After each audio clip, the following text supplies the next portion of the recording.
ಕೇವಲ 200 ರೂಪಾಯಿಗೆ ಹೋಯ್ತು ವ್ಯಕ್ತಿಯ ಜೀವ. ಟೀ ಕುಡಿದವನ ಬಳಿ ಹಣ ಕೇಳಿದ್ದೆ ತಪ್ಪಾಯ್ತಾ?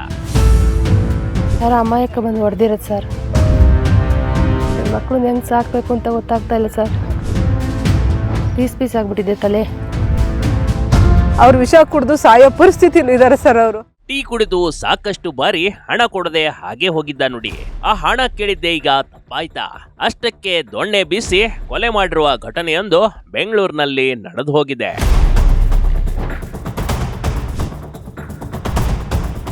ಹೌದು, ಆತ ಸಣ್ಣದೊಂದು ಟೀ ಅಂಗಡಿ ಇಟ್ಕೊಂಡು ಕುಟುಂಬ ಸಾಗಿಸ್ತಿದ್ದ ನೋಡಿ. ಬಂದ ಅಲ್ಪ ಆದಾಯದಲ್ಲಿ ಹೆಂಡತಿ ಮತ್ತು 2 ಮಕ್ಕಳನ್ನ ಸಾಕ್ತಿದ್ದ.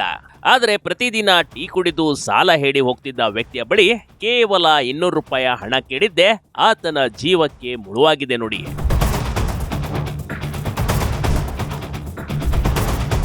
ಹೀಗೆ ಬಸ್ ನಿಲ್ದಾಣದ ಬಳಿ ಇನ್ನೂ ಒಣಗದ ರಕ್ತದ ಕಲೆಗಳು ಹಾಗೇ ಇವೆ.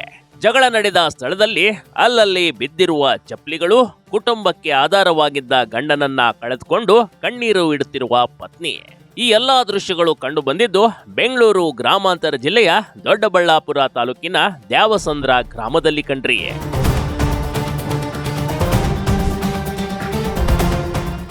40 ವರ್ಷದ ಮಂಜುನಾಥ್ ಕೊಲೆಯಾದ ದುರ್ದೈವಿ.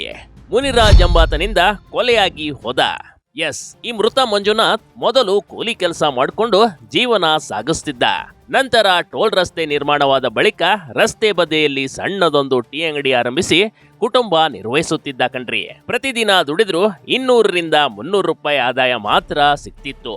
ಹೀಗಿರ್ಬೇಕಾದ್ರೆ ಅಪ್ಪಕಾರನಹಳ್ಳಿ ಬಳಿ ಅಲ್ಲಿನ ಮುನಿರಾಜು ಪ್ರತಿದಿನ ಟೀ ಅಂಗಡಿಗೆ ಬಂದು ಟೀ ಕುಡಿದು ಸಾಲ ಹೇಳಿ ಹೋಗ್ತಿದ್ದ. ಅದೇ ರೀತಿ ಮೇ 12ರಂದು ಕೂಡ ಟೀ ಕುಡಿದು ಹೋಗ್ತಿದ್ದ ವೇಳೆ ಮಂಜುನಾಥ್ ಸಾಲದ ಹಣ ಕೇಳಿದ್ದಾನೆ. ಈ ವೇಳೆ ಇಬ್ಬರ ನಡುವೆ ಮಾತಿಗೆ ಮಾತು ಬೆಳೆದು ಜಗಳ ಶುರುವಾಗಿದೆ ನೋಡಿ. ಸರ್ ಅಮಾಯಕ ಬಂದು ಹೊಡೆದಿರೋದು ಸರ್. ಅಲ್ಲ, ಏನು ವಿಚಾರಕ್ಕೆ ಗಲಾಟೆ ಆಗಿದ್ದು? ಅದು ಸಾಲ ಕೊಟ್ಟಿದ್ದು 200 ರೂಪಾಯಿ. ಆ ಸಾಲ ಕೇಳಿದ್ದಾರೆ ಬಂದಾಗ. ಕೇಳಿದಕ್ಕೆ ಹೊಡೆದಿದ್ದಾರೆ ಸರ್. ಟೀ ಅಂಗಡಿಯಿಂದನೇ ಆ ವ್ಯಕ್ತಿ ಹೊಡೆದಿರೋದು, ಮುನಿರಾಜು ಅಂತ. ಟೀ ಅಂಗಡಿಯಿಂದನೇ ಜೀವನ ಮಾಡ್ತಾ ಇದ್ದೆ ಸರ್ ನಾವು. ನನ್ನ ಮಕ್ಕಳನ್ನ ಹೆಂಗೆ ಸಾಕಬೇಕು ಅಂತ ಗೊತ್ತಾಗ್ತಾ ಇಲ್ಲ ಸರ್. ಇಲ್ಲ ಸರ್, ಏನೂ ಇಲ್ಲ ಸರ್, ಏನೂ ಇಲ್ಲ. ಒಂದು ಏಕಾಏಕಿ ಗಲಾಟೆ ಮಾಡಿರೋದು?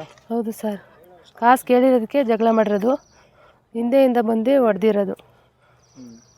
ಹೊಡೆದಾಗ ಏನ್ರಲ್ಲಿ ಹೊಡೆದಿದ್ದವರು? ಕೋಲಲ್ಲಿ ಸರ್, ಕೋಲಲ್ಲಿ ಹೊಡೆದಿರೋದು. ಏನು ತಲೆಗೆ ಹೊಡೆದಿದ್ರ? ತಲೆಗೆ ಸರ್, ತಲೆಗೆ ಹೊಡೆದಿದ್ದಾರೆ. ಪೀಸ್ ಆಗಿಬಿಟ್ಟಿದೆ ತಲೆ. ಹಾಸ್ಪಿಟ್ಲಲ್ಲಿ ಸೇರಿಸಿದ್ವಿ. 5-6 ಲಕ್ಷ ಖರ್ಚು ಮಾಡಿದ್ವಿ ಬದುಕ್ತಾರೇನೋ ಅಂತ. ದುಡ್ಡು ಇಲ್ಲ, ಅವರು ಇಲ್ಲ ಸರ್. ಇಬ್ಬರ ಮಧ್ಯೆ ಜಗಳ ವಿಕೋಪಕ್ಕೆ ತಿರುಗುತ್ತಿದ್ದಂತೆ ಪಕ್ಕದಲ್ಲಿ ಇದ್ದ ನೀಲ್ಗೆರೆ ದೊಣ್ಣೆಯಿಂದ ತೆಗೆದುಕೊಂಡು ಮುನಿರಾಜ್ ಮಂಜುನಾಥ್ ತಲೆಗೆ 4-5 ಬಾರಿ ಬಲವಾಗಿ ಹೊಡೆದ್ಬಿಟ್ಟಿದ್ದ. ಹಲ್ಲೆಯಿಂದ ಮಂಜುನಾಥ್ಗೆ ಗಂಭೀರವಾಗಿ ಗಾಯಗೊಂಡಿದ್ದ ನೋಡಿ. ಸ್ಥಳೀಯರು ತಕ್ಷಣಕ್ಕೆ ಆಸ್ಪತ್ರೆಗೆ ಕರೆದುಕೊಂಡು ಹೋಗಿದ್ರು. ಚಿಕಿತ್ಸೆ ಫಲಕಾರಿಯಾಗದೆ ಸಾವನ್ನಪ್ಪಿದ್ದ. ಏಕಾಏಕಿ ಟೀ ಅಮೌಂಟ್ ಸಾಲ ಇತ್ತು, 200 ರೂಪಾಯಿ ಸಾಲ ಇತ್ತು. ಅವ್ರು ಕೇಳಿದ್ದಾರೆ, ಮತ್ತೆ ಇದು ವ್ಯಾಪಾರ ಮಾಡೋಕ್ಕೆ ಬಂದಿದ್ದಾರೆ. ಇಂದು ಬ್ಯಾಲೆನ್ಸ್ ಇರೋದ್ರಿಂದ ಈ ಬ್ಯಾಲೆನ್ಸು ಕ್ಲಿಯರ್ ಮಾಡು, ನೆಕ್ಸ್ಟ್ ನಾನು ಕೊಡ್ತೀನಿ ಅಂತ ಹೇಳಿದ್ದಾರೆ. ನಿನಗೆ ಯಾಕೆ ಕೊಡಬೇಕು, ನಿಂದ ನೀನು ಅಂಗಡಿ ಇಲ್ಲಿಕ್ತೀಯಾ, ನಿನ್ನ ಇದು ಅಂಗಡಿ ಸುಟ್ಟಾಕ್ಬಿಡ್ತೀನಿ ಅಂತ ಎದುರಿಸಿದೆ ಇದು ಮಾಡಿದ್ದಾರೆ. ಆವಾಗ ಆ ಕಾರಣದಿಂದ ಇವರು ಕೇಳಿದ್ದಾರೆ, ಸುಮ್ಮನಾಗಿದ್ದಾರೆ. ಅವನು ಏಕೈಕ ಬಂದು ಎಳ್ದ ಅಡೆವನ್ನು ಹಿಂದಿನ ತಗೊಂಡೋಗಿ ಕಡ್ಡಿ ಹಿಂದೆ ಪಕ್ಕದ ಅಂಗಡಿಯಲ್ಲಿ ಕಡ್ಡಿ ಇದ್ದು ಸೌದೆ ಇದು ಮಾಡಿದ್ರಿಂದ ಸೌದೆ ಹಾಕಿ ಲಾಟ್ ಹಾಕಿದ್ರು. ಅದರಿಂದ ಒಂದು ಎತ್ಕೊಂಡು ಇಮಿಡಿಯೇಟ್ಲಿ ಹೊಡೆದ್ಬಿಟ್ಟಿದ್ದಾನೆ ಸರ್, 3-4. ಇನ್ನು ಆರೋಪಿ ಮುನಿರಾಜ್ ವಿರುದ್ಧ ಈ ಹಿಂದೆಯೂ ಹಲವು ಬಾರಿ ಪ್ರಕರಣಗಳು ದಾಖಲಾಗಿದ್ವು ಎನ್ನಲಾಗ್ತಿದೆ. 2010ರಲ್ಲಿ ಹಣದ ವಿಚಾರವಾಗಿ ತನ್ನ ಸ್ವಂತ ತಾಯಿಯ ಮೇಲೆ ಚಾಕುವಿನಿಂದ ಹಲ್ಲೆ ನಡೆಸಿದ್ದಾನೆಂದು ಗ್ರಾಮಸ್ಥರು ಆರೋಪ ಮಾಡ್ತಿದ್ದಾರೆ. ಈ ಪ್ರಕರಣದಿಂದ ಹೊರಬಂದ ಬಳಿಕ ಗ್ರಾಮದಲ್ಲಿ ಸೈಕೋ ರೀತಿಯಲ್ಲಿ ವರ್ತಿಸುತ್ತಿದ್ದ ಎಂದು ಸ್ಥಳೀಯರು ಆರೋಪಿಸಿದ್ದಾರೆ. ಅವ್ರ ಟೀ ಅಂಗಡಿಯಿಂದನೇ ಅವ್ರ ಜೀವನ ನಡೀತಾ ಇತ್ತು. ಒಂದು ಮಕ್ಕಳು ಓದಿಸೋದೇ ಆಗಲಿ, ಒಂದು ಹೆಂಡತಿ ನೋಡ್ಕೊ, ಅದು ಬಿಟ್ಟು ಅವ್ರಿಗೆ ಇನ್ನೇನು ಇಲ್ಲ ಸರ್.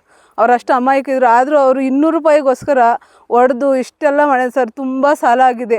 ಆ ಮಕ್ಕಳಿಗೆ ಸಾಲ ತೀರಿಸೋರು ಯಾರೂ ಇಲ್ಲ ಸರ್. ಇವತ್ತು ನಾವೇನೋ ಸಣ್ಣ ಪುಟ್ಟ ಎಲ್ಪ್ ಮಾಡ್ಬೋದು ಅಷ್ಟೇ. ಜೀವನ ಪರ್ಯಂತ ಅವ್ರ ಮಕ್ಕಳಿಗೆ ಆಧಾರ ಏನೂ ಇಲ್ಲ ಸರ್. ಅವ್ರಿವಾಗ ನಾವು ಏನನ್ನು ಎಲ್ಲ ಕೈ ಬಿಟ್ರು ಅವ್ರು ವಿಷ ಕುಡಿದು ಸಾಯೋ ಪರಿಸ್ಥಿತಿಲಿ ಇದ್ದಾರೆ ಸರ್. ಅವ್ರಿಗೆ ಆಧಾರ ಅಂತ ಏನೂ ಇಲ್ಲ. ಮಾನಸಿಕ ರೋಗಿ ಅಂತಿದ್ದ ಆರೋಪಿ ಕೇವಲ 200 ರೂಪಾಯಿ ಸಾಲ ಕೇಳಿದಕ್ಕೆ ಮಂಜುನಾಥ್ ಮೇಲೆ ಮಾರಣಾಂತಿಕ ಹಲ್ಲೆ ನಡೆಸಿದ್ದಾನೆಂದು ಹೇಳಲಾಗ್ತಾ ಇದೆ. ಆರೋಪಿಯ ಹಲ್ಲೆಯಿಂದ ಇದೀಗ ಕುಟುಂಬಕ್ಕೆ ಏಕೈಕ ಆಧಾರವಾಗಿದ್ದ ಮಂಜುನಾಥ್ ಸಾವನ್ನಪ್ಪಿದ್ದು ಕುಟುಂಬ ಶೋಕ ಸಾಗರದಲ್ಲಿ ಮುಳುಗೋಗಿದೆ. ಟೀ ಕುಡಿದು 200 ರೂಪಾಯಿ ಸಾಲ ಆಗಿತ್ತಂತೆ. ಟೀ ಕುಡಿಯೋಕ್ಕೆ ಸಿಗರೇಟ್ ಸೇದೋಕ್ಕೆ ಬಂದವ್ರೆ ತಿರ್ಗಾ, ಅದೇನು ಅಂತ ಗೊತ್ತಿಲ್ಲ. 200 ರೂಪಾಯಿ ಕೇಳಿದ್ದಕ್ಕೆ ಇವಾಗಳ್ದು ಬ್ಯಾಲೆನ್ಸ್ ಕೊಟ್ಬಿಟ್ಟು ಇವಾಗ ಮುಂದಕ್ಕೆ ತಗೊಳಪ್ಪ ಅಂತ ಹೇಳಿದ್ದಾರೆ. ನೀನು ಅದು ಹೆಂಗೆ ಅಂಗಡಿ ಮಾಡ್ತೀಯ, ನನ್ನೇ ಕಾಸು ಕೇಳ್ತೀಯ, ನೀನು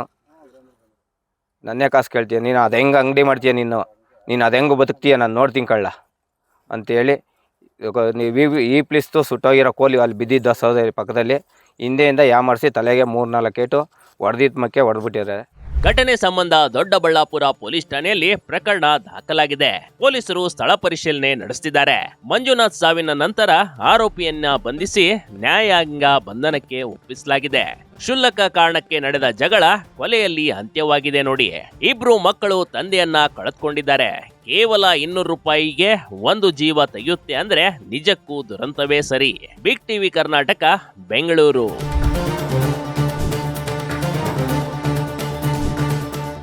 ಬಿಗ್ ಟಿವಿ ಕರ್ನಾಟಕ ಯೂಟ್ಯೂಬ್ ಚಾನಲ್ಗೆ ಈಗಲೇ ಸಬ್ಸ್ಕ್ರೈಬ್ ಮಾಡಿ. ಧನ್ಯವಾದಗಳು.